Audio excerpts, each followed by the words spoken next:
നമസ്കാരം. RLV രാമകൃഷ്ണൻ സാറിനെതിരെ ഒരു വളരെ അധിക്ഷേപിക്കുന്ന രീതിയിൽ ഒരാൾ സംസാരിച്ചതായിട്ടുള്ള വീഡിയോ ഒക്കെ കാണാനിടയായി.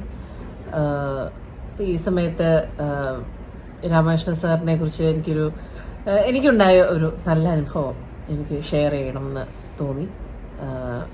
കുറേ വർഷങ്ങൾക്ക് മുമ്പ് ഞാൻ +1 പഠിക്കുന്ന സമയത്ത് പാലായിൽ വെച്ച് കോട്ടയം ജില്ലാ കലോത്സവം നടക്കുകയായിരുന്നു. അപ്പോൾ മോഹിനിയാട്ട മത്സരത്തിനായിരുന്നു. ആ സമയത്തെ ഇൻസിഡൻ്റ് ആണ് പറയുന്നത്. അപ്പോൾ മോഹിനിയാട്ട മത്സരത്തിന് ഒന്നാമതായിട്ട് ഞാൻ സ്റ്റേജിൽ കയറി കളിച്ചു. പക്ഷെ ഒരു 8-8.5 മിനിറ്റൊക്കെ ആയപ്പോഴത്തേക്കും പാട്ട് നിന്നുപോയി. പക്ഷെ ഞാൻ കംപ്ലീറ്റ് ചെയ്തു. ഞാൻ പാട്ടില്ലാതെ തന്നെ കളിച്ച് കംപ്ലീറ്റ് ചെയ്തു.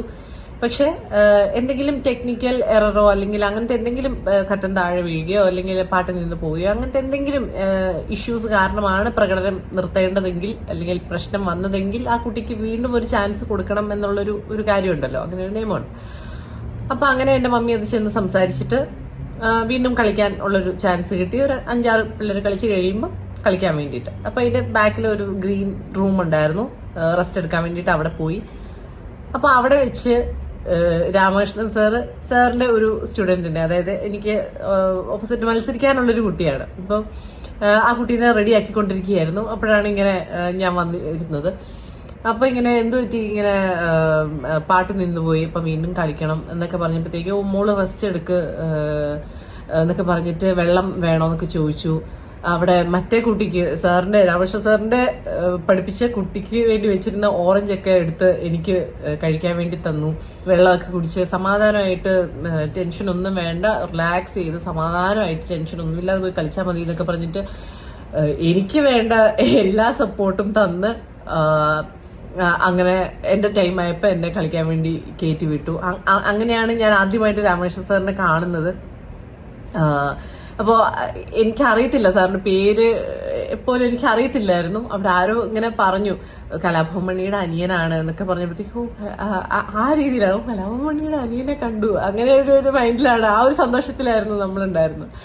അപ്പൊ അതൊക്കെ കഴിഞ്ഞ് മത്സരത്തിന്റെ റിസൾട്ട് വന്നപ്പോ എനിക്ക് ഫസ്റ്റ് കിട്ടുകയും ചെയ്തു. അപ്പോൾ ഞാൻ ആ സമയത്ത് എന്താ പറയുന്നത്, സാറിന്റെ കുട്ടിക്ക് ഓപ്പോസിറ്റ് മത്സരിക്കാൻ വേണ്ടിയിട്ടുള്ള ആളായിട്ട് പോലും തളർന്നിരിക്കുന്ന ഒരാൾക്ക് ഓറഞ്ച് കൊടുക്കാനും വെള്ളം കൊടുക്കാനും അതിനൊന്നും ഒരു മടി കാണിച്ചില്ല. ഒരു നെഗറ്റീവ് ഇമോഷനും സാർ അവിടെ കാണിച്ചില്ല എന്നുള്ളത് എനിക്ക് പിന്നീട് ഞാൻ ആലോചിച്ചപ്പോൾ ആ സാറിന് ഒന്നും തോന്നിയില്ലല്ലോ. എനിക്ക് ഓറഞ്ചൊക്കെ എനിക്ക് ഇങ്ങോട്ട് ഓഫർ ചെയ്ത് എനിക്ക് തന്നല്ലോ എന്നൊക്കെ ഞാൻ മമ്മിയുടെ അടുത്തും ടീച്ചേഴ്സിന്റെ അടുത്തൊക്കെ പറയുകയും ചെയ്തു. അങ്ങനത്തെ ഒരു നെഗറ്റീവ് ഇമോഷനും ക്യാരി ചെയ്യാതെ ഒരു കലാകാരി, ഒരു കുട്ടി മോഹിനിയാട്ടം കളിക്കാൻ വേണ്ടി വന്ന് നിൽക്കുകയാണ്. ആ കുട്ടിക്ക് ഒരു ചാൻസും കൂടെ ഉണ്ട്. അപ്പൊ ആ കുട്ടി നന്നായിട്ട് കളിക്കണം എന്നുള്ളൊരു വളരെ പോസിറ്റീവ്, വളരെ എന്താ പറയുന്നത്, സ്നേഹത്തോടെയുള്ള ഒരു എന്താ പറയാ, ഒരു മാതൃസ്നേഹം എന്നൊക്കെ പറയില്ലേ, അല്ലെങ്കിൽ അങ്ങനത്തെ ഒരു അധ്യാപകന്റെ ഒരു നല്ല സ്നേഹത്തോടെ ഉള്ളൊരു ഇടപെടലാണ് എനിക്ക് കിട്ടിയത്. ഇത് ഞാൻ +1 പഠിക്കുമ്പോൾ ഉള്ളൊരു കാര്യമാണ് കേട്ടോ. ആ സമയത്തൊന്നും ഞാൻ നടിയായിട്ടോ അങ്ങനൊന്നുമില്ല. അപ്പൊ എന്റെയും ഒരു സ്റ്റാർട്ടിങ് സ്റ്റേജ് ഒക്കെയാണ്. അങ്ങനത്തെ എനിക്കും ആ ഒരു അനുഭവം ഇന്നും എനിക്ക് നല്ലൊരു ഓർമ്മയാണ്. എനിക്കും അത് ഒരുപാട് കാര്യങ്ങൾ എന്നെയും പഠിപ്പിച്ചു. എനിക്കും നല്ലൊരു പാഠമായിരുന്നു എന്നുള്ളത്. ആരായിക്കോട്ടെ എന്തായിക്കോട്ടെ, ഒരാൾ ഒരു കല അല്ലെങ്കിൽ ഒരു കലാപ്രകടനത്തിനായിട്ട് നിൽക്കുമ്പോൾ ആ ആളോട് ഉള്ള സപ്പോർട്ടാണ് നമ്മൾ കാണിക്കേണ്ടത്. ആ ആളെ വളരെ സ്നേഹത്തോടെയും കൈൻഡായിട്ടും വേണം ആ ആളോട്. അത് ഓപ്പോസിറ്റ് മത്സരാർത്ഥിയാണെന്നുള്ള ഒരു നെഗറ്റീവ് ഇമോഷൻ ഒന്നും ക്യാരി ചെയ്യാതെ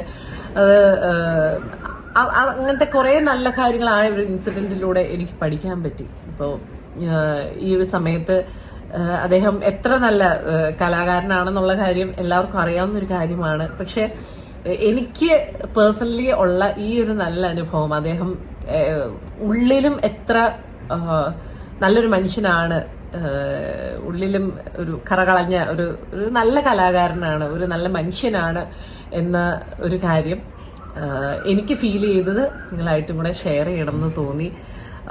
ഇപ്പോൾ സമൂഹത്തിലെ എല്ലാവരും തന്നെ സാറിൻ്റെ രാമകൃഷ്ണ സാറിന് സപ്പോർട്ടായിട്ട് വന്നിട്ടുണ്ട്. ഒരുപാട് ചർച്ചയായിട്ടുണ്ട് ഈ ഒരു വിഷയം. ഇന്നത്തെ ഈ ഒരു സമൂഹത്തിൽ ഒരിക്കലും അങ്ങനത്തെ ഒരു കാര്യം ആരും നേരിടാൻ പാടില്ല. അപ്പോൾ എല്ലാവരും സാറിൻ്റെ കൂടെയുണ്ട് സപ്പോർട്ടിനായിട്ട്. ഞാൻ